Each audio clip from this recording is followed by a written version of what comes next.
നമസ്തേ, പ്രവാസി നേരത്തിലേക്ക് സ്വാഗതം. ആദ്യം പ്രധാന വാർത്തകൾ.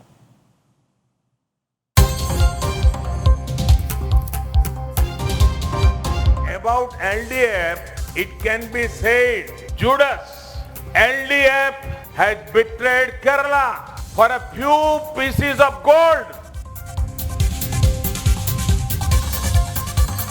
ക്രിസ്തുവിനെ വെള്ളിക്കാശിനായി യൂദാസ് വഞ്ചിച്ചതുപോലെ സ്വർണ്ണക്കാശിനായി LDF കേരളത്തെ ഒറ്റിയെന്ന പ്രധാനമന്ത്രി നരേന്ദ്രമോദി. UDF സൂര്യരശ്മിയെപ്പോലും പണത്തിനായി ഉപയോഗിച്ചു. ഇടത് വലത് മുന്നണികൾ കേരള വികസനത്തിന്റെ വഴിമുടക്കികളെന്നും പാലക്കാട്ടെ പൊതുസമ്മേളനത്തിൽ പ്രധാനമന്ത്രി. സംസ്കാരത്തെ തകർക്കാൻ ശ്രമിച്ചാൽ BJP കാഴ്ചക്കാരായി നോക്കി നിൽക്കില്ല. ഈ ശ്രീധരൻ ജീവിത വിജയം നേടിയ കർമ്മയോഗിയെന്നും പ്രധാനമന്ത്രി.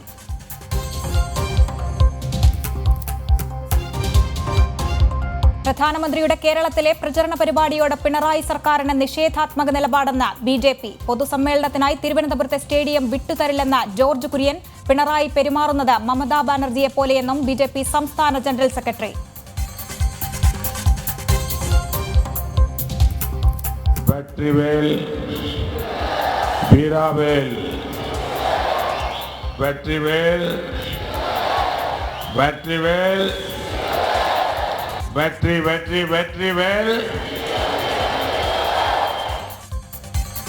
തമിഴ്നാട്ടിലും നമോ തരംഗം. ധാരാപുരത്ത് BJP സംസ്ഥാന അധ്യക്ഷൻ L മുരുകന് വേണ്ടി പ്രചാരണത്തിന് ഇറങ്ങി പ്രധാനമന്ത്രി. സ്ത്രീകളെ അപമാനിക്കുന്നത് കോൺഗ്രസ് DMK സംസ്കാരത്തിന്റെ ഭാഗമെന്നും നരേന്ദ്രമോദി. ബംഗാളിൽ 200-ലധികം സീറ്റോടെ BJP അധികാരം പിടിക്കുമെന്ന് അമിത്ഷാ.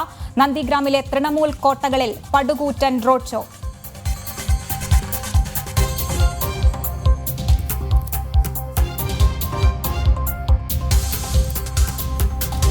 സംസ്ഥാനത്താകെ 38,586 ഇരട്ട വോട്ടുകൾ കണ്ടെത്തിയെന്ന തെരഞ്ഞെടുപ്പ് കമ്മീഷൻ ഹൈക്കോടതിയിൽ. ഇരട്ട വോട്ടിൽ പ്രതിപക്ഷ നേതാവിന്റെ ഹർജിയിൽ അന്തിമ വിധി നാളെ. ഉദ്യോഗസ്ഥർക്കെതിരെ നടപടി വേണമെന്ന ആവശ്യം നിരസിച്ച ഹൈക്കോടതി.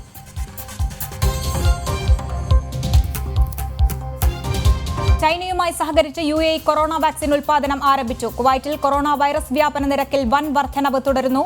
സൗദി അറേബ്യയിൽ 556 പുതിയ കൊറോണ കേസുകൾ കൂടി.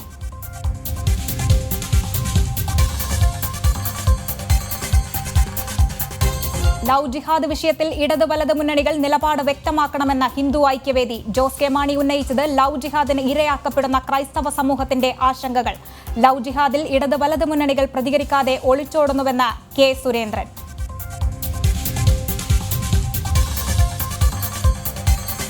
കാലടി ശ്രീശങ്കര കോളേജിലെ SFI DJ പാർട്ടിക്കിടെ 2 വിദ്യാർത്ഥികൾക്ക് കുത്തേറ്റു. കുത്തേറ്റ അങ്കമാലി സ്വദേശിയുടെ നില ഗുരുതരം. DJ പാർട്ടി SFIയുടെ മാഗസിൻ പ്രകാശനവുമായി ബന്ധപ്പെട്ട്.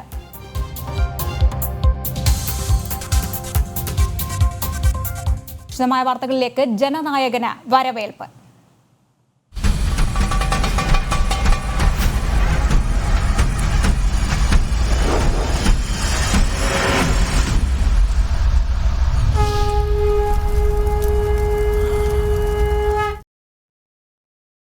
യേശുവിനെ യൂദാസ് 4 വെള്ളിക്കാശിന് ഒറ്റുകൊടുത്തതുപോലെ ഏതാനും സ്വർണ്ണക്കട്ടകൾക്ക് വേണ്ടി LDF കേരളത്തെ ഒറ്റുകൊടുത്തുവെന്ന് പ്രധാനമന്ത്രി നരേന്ദ്രമോദി. UDF സൂര്യരശ്മിയെപ്പോലും വിറ്റുകാശാക്കി. ആചാര അനുഷ്ഠാനങ്ങളെ തകർക്കുന്ന പിണറായി സർക്കാരിന്റെ ലാത്തിക്ക് മുന്നിൽ BJP പ്രവർത്തകർ കീഴടങ്ങില്ലെന്നും നരേന്ദ്രമോദി പാലക്കാട് പറഞ്ഞു. കോട്ടമൈതാനത്തിൽ NDA മഹാസമ്മേളനം ഉദ്ഘാടനം ചെയ്ത് സംസാരിക്കുകയായിരുന്നു അദ്ദേഹം. രാവിലെ 11 മണിയോടെയാണ് NDA തെരഞ്ഞെടുപ്പ് മഹാറാലിയിൽ പങ്കെടുക്കാനായി പ്രധാനമന്ത്രി നരേന്ദ്രമോദി പാലക്കാട് എത്തിയത്. ഇന്ദിരാഗാന്ധി മുനിസിപ്പൽ സ്റ്റേഡിയത്തിൽ ഹെലികോപ്റ്റർ ഇറങ്ങിയ പ്രധാനമന്ത്രിയെ നഗരസഭാ ചെയർപേഴ്സൺ പ്രിയ K അജയന്റെ നേതൃത്വത്തിലുള്ള സംഘം സ്വീകരിച്ചു. തുടർന്ന് പ്രധാനമന്ത്രി റോഡ് മാർഗം കോട്ടമൈതാനിയിലെ മഹാസമ്മേളന നഗരിയിലെത്തി. പ്രധാനമന്ത്രി എത്തിയതോടെ വലിയ ആരവങ്ങളും ആർപ്പുവിളികളും ഉയർന്നു.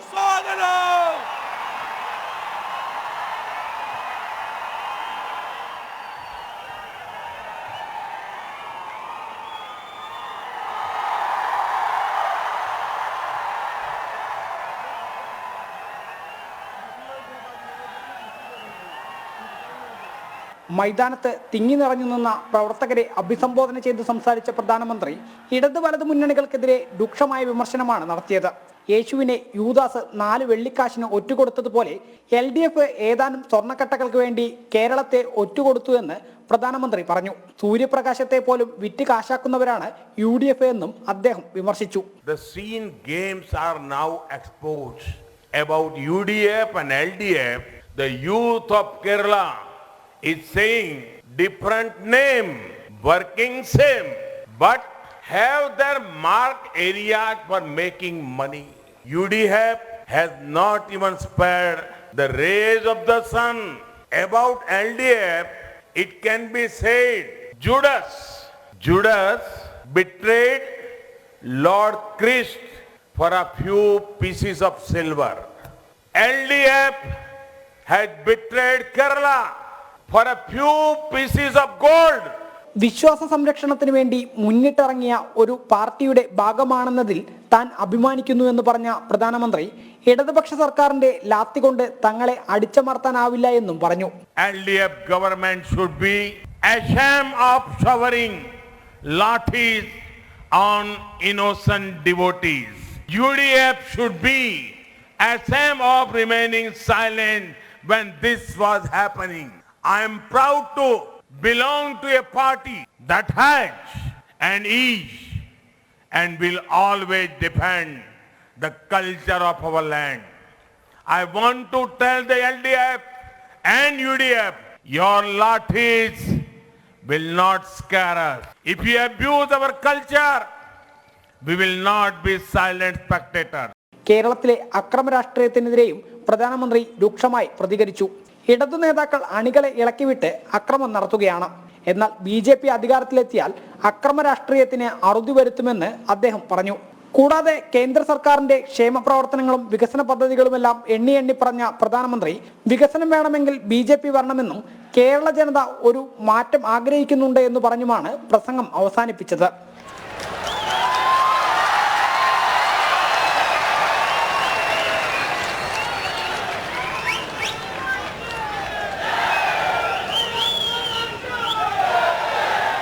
അക്രമരാഷ്ട്രീയം, വിശ്വാസ സംരക്ഷണം, സ്വർണ്ണക്കടത്ത് തുടങ്ങി വിവിധ വിഷയങ്ങളിൽ ഇടത് വലതു മുന്നണികൾക്കെതിരെ നിശിതമായ വിമർശനമാണ് പ്രധാനമന്ത്രി നടത്തിയത്.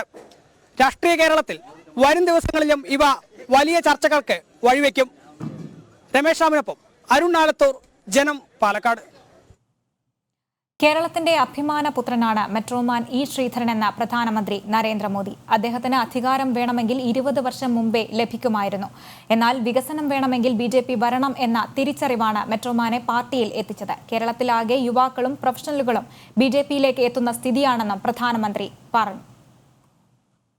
Sisters and brothers of Kerala, today I have come among you to seek your blessings for the BJP in the upcoming state elections.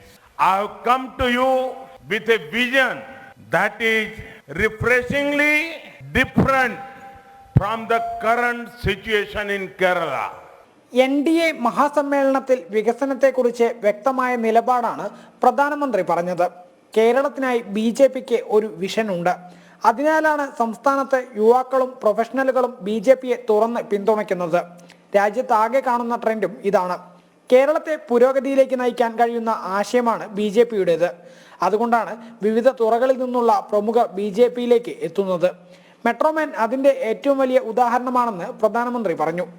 Take the example of your candidate, Metroman Sridharanji, a man who achieved so much in life, a man who has done excellent work to make India modern and improve connectivity.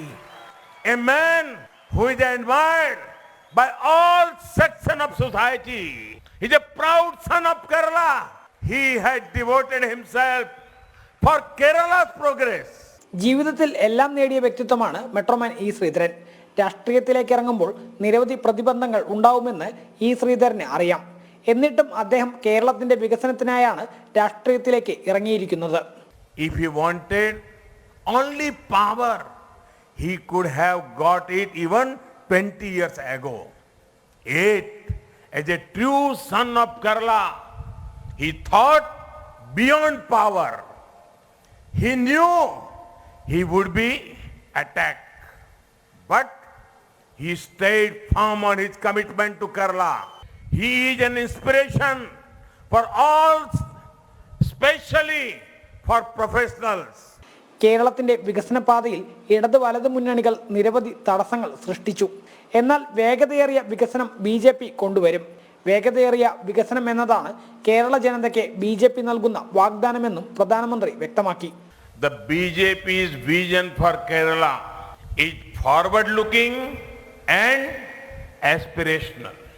I want to tell the people of Kerala, in BJP, you have a party that ensures growth based on Sabka Saath, Sabka Vikas, Sabka Viswas. കൂടാതെ കർഷകരുടെ വിളകൾക്ക് താങ്ങുവില കൂട്ടി നൽകിയത് BJP സർക്കാരാണെന്ന് പറഞ്ഞ പ്രധാനമന്ത്രി കിസാൻ സമ്മാൻ നിധിയിലൂടെ 11 കോടി കർഷകർക്ക് സാമ്പത്തിക സഹായം നൽകാനായതായും വിദ്യാഭ്യാസ രംഗത്തും വലിയ മാറ്റങ്ങൾ സൃഷ്ടിക്കാനായതായും പറഞ്ഞു.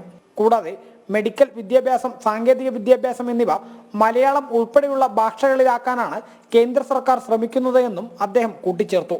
ജനം, പാലക്കാട്. ചൈനയുമായി സഹകരിച്ച് UAE-യിൽ കൊറോണ വാക്സിൻ ഉൽപാദനം ആരംഭിച്ചു. UAE വിദേശകാര്യ അന്താരാഷ്ട്ര സഹമന്ത്രി ഷെയ്ഖ് അബ്ദുള്ള ബിൻ സാഹിദ് അൽ നഹ്യാനും ചൈനീസ് വിദേശകാര്യമന്ത്രി വാങ് യിയും പുതിയ ലൈഫ് സയൻസസ് വാക്സിൻ നിർമ്മാണ പദ്ധതി ഉദ്ഘാടനം ചെയ്തു. നിലവിൽ UAE-യിൽ നൽകി വരുന്ന സിനോഫാം വാക്സിൻ പ്രാദേശികമായി ഉൽപ്പാദിപ്പിച്ച് ഹയാത്ത് വാക്സ് എന്ന പുതിയ പേരിൽ പുറത്തിറക്കാനാണ് ചൈനയും UAE-യും തമ്മിൽ ധാരണയായത്. UAE അനുമതി നൽകിയ സിനോഫാം വാക്സിൻ തന്നെയാണ് പുതിയ പേരിൽ UAE-യിൽ നിർമ്മിക്കുന്നത്. UAE-യിലെ ഗ്രൂപ്പ് 42, ചൈനയുടെ സിനോഫാം എന്നിവ സംയുക്തമായാണ് പദ്ധതി നടപ്പാക്കുക. UAE വിദേശകാര്യ രാജ്യാന്തര സഹകരണ മന്ത്രി ഷെയ്ഖ് അബ്ദുള്ള ബിൻ സയ്യിദ് അൽ നഹ്യാനും ചൈനീസ് വിദേശകാര്യമന്ത്രി വാങ് യിയും ചേർന്ന് നിർമ്മാണോദ്ഘാടനം നിർവഹിച്ചു. അന്താരാഷ്ട്ര സഹകരണ മന്ത്രി റീമിന്ദ് ഇബ്രാഹിം അൽ ഹാഷ്മി, സഹമന്ത്രി അഹമ്മദ് അലി അൽ സേഗ് എന്നിവരും ഉദ്ഘാടന ചടങ്ങിൽ പങ്കെടുത്തു. കുറഞ്ഞ ചെലവിൽ എല്ലാവർക്കും കൊറോണ വാക്സിൻ ലഭ്യമാക്കിയാണ് ലക്ഷ്യമെന്ന് ഷെയ്ഖ് അബ്ദുള്ള പറഞ്ഞു. മധ്യപൂർവ്വദേശ ആഫ്രിക്കൻ രാജ്യങ്ങളുമായി ചേർന്നുള്ള ബഹുരാഷ്ട്ര സഹകരണം കൊറോണ മഹാമാരിക്കെതിരെയുള്ള പോരാട്ടം ശക്തിപ്പെടുത്തുമെന്ന് ചൈനീസ് വിദേശകാര്യമന്ത്രി വാങ് യി പറഞ്ഞു. 2020 ജൂൺ 23-ന് UAE-യിൽ സിനോഫാം വാക്സിൻ 3ാം ഘട്ട ക്ലിനിക്കൽ പരീക്ഷണം ആരംഭിച്ചിരുന്നു. 125 രാജ്യക്കാരായ 31,000 പേരിൽ നടത്തിയ പരീക്ഷണം വിജയിച്ചതിനെ തുടർന്ന് സെപ്റ്റംബറിൽ UAE വാക്സിൻ അംഗീകരിച്ചു. സിനോഫാം വാക്സിൻ അംഗീകരിക്കുകയും അടിയന്തര ആവശ്യത്തിന് ഉപയോഗിക്കാൻ അനുമതി നൽകുകയും ചെയ്ത ലോകത്തിലെ ആദ്യ രാജ്യമാണ് UAE.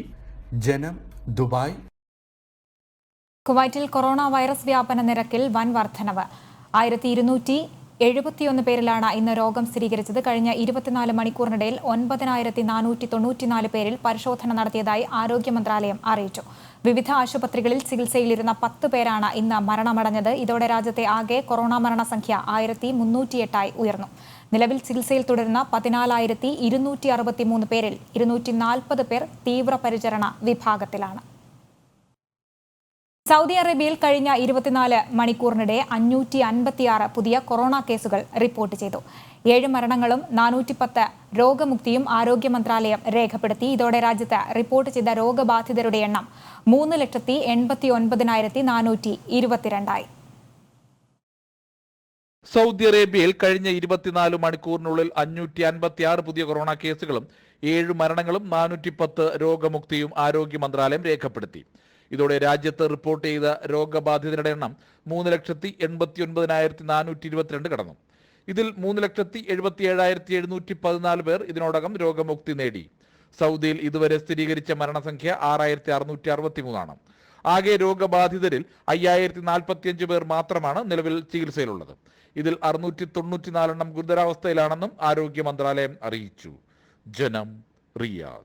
സ്വാതന്ത്ര്യത്തിന്റെ 75ാം വാർഷികം ആഘോഷിക്കാനൊരുങ്ങി കുവൈറ്റിലെ ഇന്ത്യൻ എംബസി. 2 വർഷം നീണ്ടുനിൽക്കുന്ന വിപുലമായ ആഘോഷ പരിപാടികളാണ് എംബസിയുടെ നേതൃത്വത്തിൽ സംഘടിപ്പിക്കുന്നത്. ഭാരതം സ്വതന്ത്രമായതിന്റെ 75ാം വാർഷികത്തോടനുബന്ധിച്ച് വിപുലമായ പരിപാടികൾ സംഘടിപ്പിക്കാനാണ് കുവൈറ്റിലെ ഇന്ത്യൻ എംബസിയുടെ പദ്ധതി. ആസാദി കാ അമൃത് മഹോത്സവ് എന്ന പേരിൽ 75ാം വാർഷികാഘോഷത്തിന് പ്രധാനമന്ത്രി നരേന്ദ്രമോദി തുടക്കമിട്ടതിന്റെ തുടർച്ചയായാണ് കുവൈറ്റിലും ആഘോഷ പരിപാടികൾ സംഘടിപ്പിക്കുന്നത്. 2023 ഓഗസ്റ്റ് 15 വരെ 2 വർഷം നീണ്ടു നിൽക്കുന്ന വിപുലമായ പരിപാടികളാകും കുവൈറ്റിൽ സംഘടിപ്പിക്കുകയെന്ന് ഇന്ത്യൻ സ്ഥാനപതി സിബി ജോർജ് അറിയിച്ചു. മാർച്ച് 31 മുതൽ വാർഷികാഘോഷങ്ങൾക്ക് തുടക്കമാകും. ഇന്ത്യയും കുവൈറ്റും തമ്മിലുള്ള നയതന്ത്ര ബന്ധം സ്ഥാപിച്ചതിന്റെ 60ാം വാർഷിക വാർഷികം കൂടിയാണ് ഈ വർഷം ആഘോഷിക്കുന്നത്. ഈ വർഷം അവസാനത്തോടെ ഔദ്യോഗിക ആഘോഷങ്ങൾ തുടങ്ങുമെന്നും സ്ഥാനപതി പറഞ്ഞു. ആഘോഷങ്ങളുടെ ഭാഗമായി വൈവിധ്യമായ 4 തരം പരിപാടികൾ സംഘടിപ്പിക്കാനാണ് എംബസി പദ്ധതിയിട്ടിരിക്കുന്നത്. പുതിയ ഇന്ത്യയെ ലോകത്തേക്ക് ഉയർത്തിക്കാട്ടാൻ ലക്ഷ്യമിട്ടുകൊണ്ടുള്ള പരിപാടികൾ ഭാരതത്തിന്റെ വൈവിധ്യപൂർണ്ണമായ സാംസ്കാരിക വൈവിധ്യം, പൈതൃകം, ഉത്സവങ്ങൾ എന്നിവ പ്രദർശിപ്പിച്ചുകൊണ്ടുള്ള പരിപാടി, സ്വാതന്ത്ര്യ സമര സേനാനികളുടെയും ദേശീയ വീരന്മാരുടെ ജീവിതവും സംഭാവനകളും സ്മരിക്കപ്പെടുന്ന പരിപാടികൾ, സാമ്പത്തികവും ശാസ്ത്രീയവുമായ സഹകരണം, ടൂറിസം, ഇന്ത്യയും കുവൈറ്റും തമ്മിലുള്ള സാംസ്കാരിക ഇടപെടൽ എന്നിവ വളർത്തിയെടുക്കാൻ ഉതകുന്ന രീതിയിലുള്ള പരിപാടികളാണ് എംബസി സംഘടിപ്പിക്കുന്നത്. സുജിത് സുരേശൻ, ജനം, കുവൈറ്റ്. വിദേശ തൊഴിലാളികളെ റിക്രൂട്ട് ചെയ്യുന്നതിനായി പ്രസിദ്ധീകരിക്കുന്ന പരസ്യത്തിൽ ഭൃത്യൻ അല്ലെങ്കിൽ വീട്ടുജോലിക്കാർ എന്ന അർത്ഥം വരുന്ന വാക്കുകൾ ഉപയോഗിക്കുന്നതിന് സൗദി അറേബ്യയിൽ വിലക്ക് ഏർപ്പെടുത്തി. തൊഴിലാളികളുടെ അന്തസ്സിന് കോട്ടം തട്ടുന്ന തരത്തിലുള്ള നിബന്ധനകളോ വാക്കുകളോ നിരോധിച്ചുകൊണ്ട് വാണിജ്യ മന്ത്രാലയം ഇറക്കിയ ഉത്തരവിലാണ് ഇക്കാര്യം വ്യക്തമാക്കുന്നത്.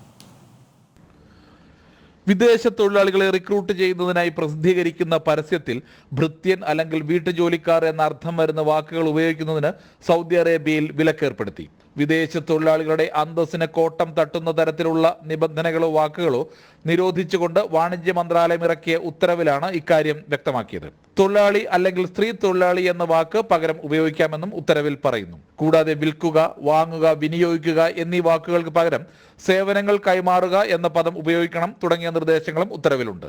പരസ്യത്തിൽ തൊഴിലാളികളുടെ ഫോട്ടോ, തിരിച്ചറിയൽ കാർഡ്, ഇക്കാമ എന്നിവയും പ്രവാസി തൊഴിലാളികളുടെ സ്വകാര്യ വിവരങ്ങളും പ്രസിദ്ധീകരിക്കരുതെന്നും വാണിജ്യ മന്ത്രാലയം വ്യക്തമാക്കി. തൊഴിലാളികളുടെ സേവനം കൈമാറ്റം ചെയ്യുകയാണെങ്കിൽ അവരുടെ സമ്മതം നിർബന്ധമായും വാങ്ങിയിരിക്കണം. സേവന കൈമാറ്റത്തിന് പകരമായി ഏതെങ്കിലും സാമ്പത്തിക ചെലവുകൾ വഹിക്കാൻ തൊഴിലാളിയെ നിർബന്ധിക്കുന്ന ഒരു വ്യവസ്ഥയും പരസ്യത്തിൽ ഉൾപ്പെടുത്താൻ പാടില്ല എന്നും മന്ത്രാലയം അറിയിച്ചു. കനകലാൽ, ജനം, റിയാദ്. ഓൺലൈൻ വ്യവസായ രംഗത്തെ പ്രവാസി കൂട്ടായ്മയായ വെൽസോണിന്റെ പുതിയ ഔട്ട്ലെറ്റ് മലപ്പുറം പറവൂരിലും പ്രവർത്തനം ആരംഭിച്ചു. കൊറോണ മാനദണ്ഡം പാലിച്ചുകൊണ്ട് നടന്ന ലളിതമായ ചടങ്ങിൽ Wellzone sales and marketing director Baiju Parol ഉൾപ്പെടെ സാമൂഹിക സാംസ്കാരിക രാഷ്ട്രീയ രംഗത്തെ പ്രമുഖർ പങ്കെടുത്തു. ഓൺലൈൻ വ്യവസായ രംഗത്തെ പ്രവാസി കൂട്ടായ്മയായ വെൽസോണിന്റെ പുതിയ ഔട്ട്ലെറ്റ് മലപ്പുറം പറവൂരിലും പ്രവർത്തനം ആരംഭിച്ചു. പ്രകൃതിദത്തമായതും 100% ഗുണമേന്മയുള്ളതുമായ ഉൽപ്പന്നങ്ങൾ ഉറപ്പു നൽകിക്കൊണ്ടാണ് വെൽസോണിന്റെ ഓരോ പുതിയ ഔട്ട്ലെറ്റുകളും കേരളത്തിൽ പ്രവർത്തനം ആരംഭിക്കുന്നത്. ഭാരതീയ ഗ്രാമവികാസ സങ്കല്പം യാഥാർത്ഥ്യമാക്കുന്നതിനും അതിലൂടെ ഉപഭോക്താക്കൾക്കും ആരോഗ്യത്തിന് ഹിതകരമായ ഭക്ഷ്യവസ്തുക്കളും മറ്റ് ഗാർഹിക ഉപയോഗ സാധന സാമഗ്രികളും ന്യായമായ വിലയിൽ അവരാഗ്രഹിക്കുന്ന സ്ഥലത്ത് എത്തിക്കുന്നതിനും വേണ്ടിയുള്ള ഒരു പ്രവാസി കൂട്ടായ്മയാണ് ഓൺലൈൻ വ്യവസായ ശൃംഖലയായ വെൽസോൺ വെൽനസ് LLP. കൊറോണ മാനദണ്ഡം പാലിച്ചുകൊണ്ട് നടന്ന ലളിതമായ ചടങ്ങിൽ Wellzone sales and marketing director Baiju Parol ഉൾപ്പെടെ സാമൂഹിക സാംസ്കാരിക രംഗത്തെ പ്രമുഖർ പങ്കെടുത്തു. ജനം, റിയാദ്. നായർ സർവീസ് സൊസൈറ്റി കുവൈറ്റിന്റെ അബ്ബാസിയ കരയോഗം കുടുംബസംഗമം സംഘടിപ്പിച്ചു. പ്രസിഡന്റ് ജയകുമാർ ജഹ്റ അധ്യക്ഷത വഹിച്ച യോഗം ആചാര്യ രാജേഷ് ശ്രീ ഉദ്ഘാടനം ചെയ്തു. ചടങ്ങിൽ കൊറോണ മുൻനിര പോരാളികളായ ആരോഗ്യ മേഖലയിൽ സേവനം അനുഷ്ഠിക്കുന്നവരെ ആദരിച്ചു. ഡോക്ടർ VP ഗംഗാധരൻ കുവൈറ്റിലെ ആരോഗ്യ പ്രവർത്തകർക്ക് ആശംസകൾ അറിയിച്ചു. General secretary Gunaprasad, treasurer Nishant Menon തുടങ്ങിയവർ സംസാരിച്ചു. ചലച്ചിത്ര പിന്നണി ഗായകരായ ജീവൻ പത്മകുമാർ, സിന്ധു രമേശ്, ഗായത്രി എന്നിവരുടെയും കുട്ടികളുടെ വിവിധ കലാപരിപാടികളും അരങ്ങേറി. കൊയിലാണ്ടി കൂട്ടം global community Riyadh chapter Brave heart പുരസ്കാരം പ്രഖ്യാപിച്ചു. കൊറോണ കാലത്ത് സാമൂഹികമായും മാനുഷികമായും ഉള്ള വിഷയങ്ങളിൽ സ്തുത്യർഹമായ പ്രവർത്തനം കാഴ്ചവെച്ച ആരോഗ്യ പ്രവർത്തകർ, സംഘടനകൾ, സ്ഥാപനങ്ങൾ എന്നിവർക്കാണ് അവാർഡ് ലഭിച്ചത്. വെർച്വൽ പ്ലാറ്റ്ഫോമിൽ നടന്ന അവാർഡ് പ്രഖ്യാപന ചടങ്ങിൽ റാഫി കൊയിലാണ്ടി അധ്യക്ഷത വഹിച്ചു. സാമൂഹിക പ്രവർത്തകൻ അഷ്റഫ് താമരശ്ശേരി ഉദ്ഘാടനം ചെയ്തു. കൊയിലാണ്ടി MLA ദാസൻ മാഷ അവാർഡുകൾ പ്രഖ്യാപിച്ചു. ഷിഹാബുദ്ദീൻ SPH മുഖ്യപ്രഭാഷണം നടത്തി. തട്ടകം റിയാദ് കളിക്കൂട്ടം ഡിജിറ്റൽ നാടകോത്സവം സംഘടിപ്പിച്ചു.